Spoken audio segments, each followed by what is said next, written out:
Spanish লা লিগায় 7-7 হয়ে গেছে বার্সেলোনা নতুন কোচ হ্যান্সি ফ্লিকের অধীনে। এখন পর্যন্ত লা লিগায় কোনো ম্যাচেই না হারার রেকর্ডটা ধরে রাখলো বার্সেলোনা। এবার তারা 1-0 গোলে হারিয়ে দিয়েছে গেতাফেকে। ম্যাচের একমাত্র গোলটা এসেছে আর কেউ নয়, এই সিজনে বার্সেলোনার রেগুলার স্কোরার রবার্ট লেভানডফস্কির কাছ থেকেই।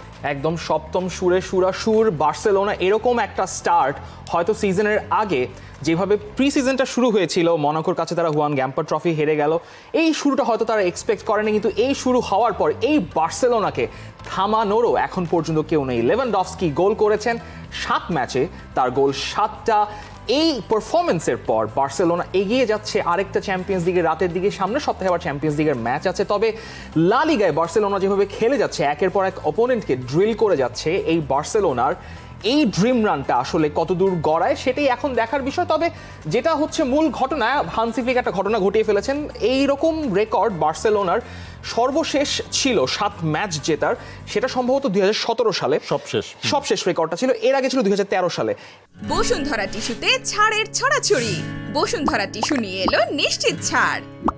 এইরকম একটা লম্বা 7টা ম্যাচ জেতার রেকর্ড কিন্তু বার্সেলোনা এর আগে করেনি। মানে আপনি যদি বার্সেলোনার গতকালকে ম্যাচটা দেখেন, ঠিক আছে বার্সেলোনা কালকে আগের ম্যাচগুলোর মধ্যে 4টা করে গোল বা 5টা করে গোল সেরকম গোল করেনি, কিন্তু ওই একটা ম্যাচে তাদের পারফরমেন্স বা সলিড। হেতাফেকে তারা যেখানে আটকানো দরকার ছিল আটকাতে পেরেছে। হেতাফে কিন্তু ভালো খেলেছে, সেটা নিয়ে কিন্তু কোনো সন্দেহ নেই। হেতাফে বেশ লাস্টে দিয়ে আপনার মায়োরাল যদি ওই মিসটা না করতেন তাহলে হয়তো ম্যাচটা ড্র হয়ে যেত। বোরহা মায়োরাল, তিনি রিয়াল মাদ্রিদের এক্স প্লেয়ার, তিনি যদি ওই জায়গায় গোলটা করে বসতেন তাহলে সেখানে রিয়াল মাদ্রিদেই হয়তো একটা সাড়া পড়ে যেত, হয়তো ওই ব্যবধানটা কমে আসতো। তবে বার্সেলোনার জন্য মানে স্মরণীয় আরেকটা রাত বলতে পারেন আপনি। দেখেন এই ম্যাচের ওভারঅল ম্যাচটা যদি আমরা একটু কথা বলতে নেই, 600+ পাস বার্সেলোনা এই ম্যাচে করেছে। Overall shot, big shot, chance creation, passing accuracy, percentage সবকিছুতেই কিন্তু বার্সেলোনার একচেটিয়া দাপট ছিল। হ্যাঁ, ওই আফসোসের জায়গা ওইটা, বার্সেলোনাকে এই সিজনে যে পরিমাণ আসলে আমরা গোল করতে দেখেছি সেই তুলনায় হয়তো গোলের সংখ্যাটা কম হয়েছে।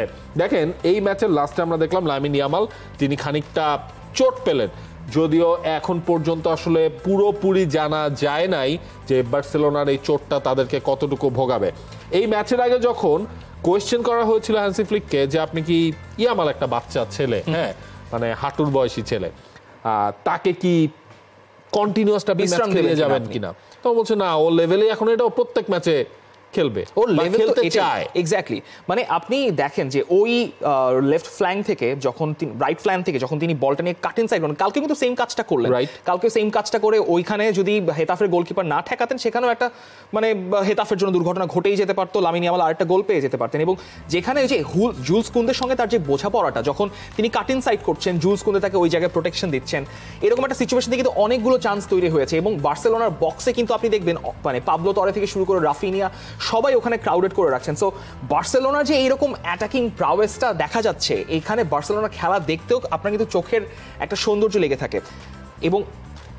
এবং একই সঙ্গে যেটা বলা হচ্ছে যে বার্সেলোনার এই যে আক্রমণের যেই এই ধারটা যতটা কন্টিনিউ করবে আসলে বার্সেলোনার জন্য ততটা ভালো।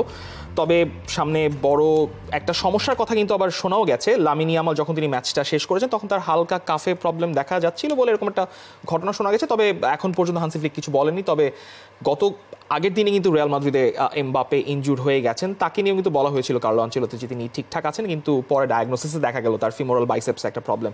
লামিন ইয়ামালের কোনো এখনো মেডিকেল রিপোর্ট আসেনি, সো দেখা যাক। এই সিজনে তো আপনার লামিন ইয়ামাল, রাফিনিয়া এবং একই সাথে সামনে রবার্ট লেভানডফস্কি, এই তিনজন মিলে প্রতিপক্ষকে 21টা গোল দিয়েছে। এবং এর মধ্যে সবচেয়ে বড় কাজটা করছেন রবার্ট লেভানডফস্কি।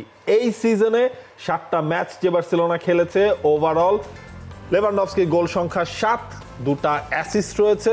গতকালকের ম্যাচেও তার একটা গোল। এবং এই নিয়ে হ্যান্সি ফ্লিক কিন্তু রবার্ট লেভানডফস্কিকে বলছেন গেল এক দশকে সেরা নাম্বার 9-এর তকমাটাও লেভানডফস্কিকে দিয়ে দিয়েছেন। দেয়ার মতোই পারফরমেন্স কিন্তু অন্তত এই সিজনের শুরুতে লেভানডফস্কি করেছেন। ডেফিনেটলি হান্সি ফ্লিক বলছেন যে গত এক দশকের সেরা নাম্বার 9 হচ্ছে লেভানডফস্কি। গোলমুখের সামনে ও বক্সে যে কাজ করে সেটাও দারুণ করছে, ফাইনাল পাস পায়, এরপর ও গোল দেয়। আমি এটাই দেখতে চাই।